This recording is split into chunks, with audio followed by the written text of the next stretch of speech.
తెలుగు సుభాష్ మాట్లాడుతున్నా. Telangana medical and health outsourcing contract employees రాష్ట్ర general secretary. ఈరోజు రాష్ట్ర కమిటీ ఒక పిలిపించి ఇవ్వడం జరిగింది. మొత్తం ఉన్న ఏదైతే మన కమిటీ మెంబర్స్ మిగతా హాస్పిటల్కి ఒక 2-3 రమ్మని చెప్పినాం. చాలా వరకు మన కార్యవర్గ సభ్యులు వచ్చినందుకు అందరికీ ధన్యవాదాలు తెలియజేస్తూ, మనం ఈరోజు నిర్ణయించుకున్నది ఏంటంటే అతి తక్కువ వేతనంతో ఎన్నో ఏళ్ళుగా పిఆర్సీ ఇవ్వకుండా పెండింగ్ పడిపోయింది.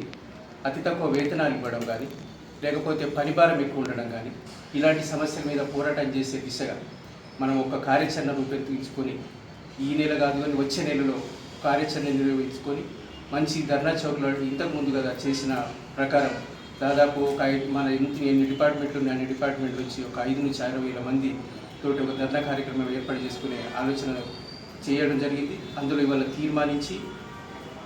ఈ తీర్మానం చేసినాం. ఈ తీర్మానాన్ని రేపు గ్రూప్లో కూడా ప్రచారం చేస్తాము. తేదీ అతి త్వరలోనే ప్రకటిస్తాం. కాబట్టి ఉద్యోగులు, అవుట్సోర్సింగ్ కాంట్రాక్ట్ ఉద్యోగులు ఖచ్చితంగా ఈ కార్యక్రమాన్ని విజయవంతం చేసి మన ఏవైతే డిమాండ్లు ఉన్నాయో ఈ డిమాండ్లని ప్రభుత్వం దృష్టికి తీసుకెళ్లాల్సిన అవసరం ఉందని ఈరోజు రాష్ట్ర కమిటీ నిర్ణయించిన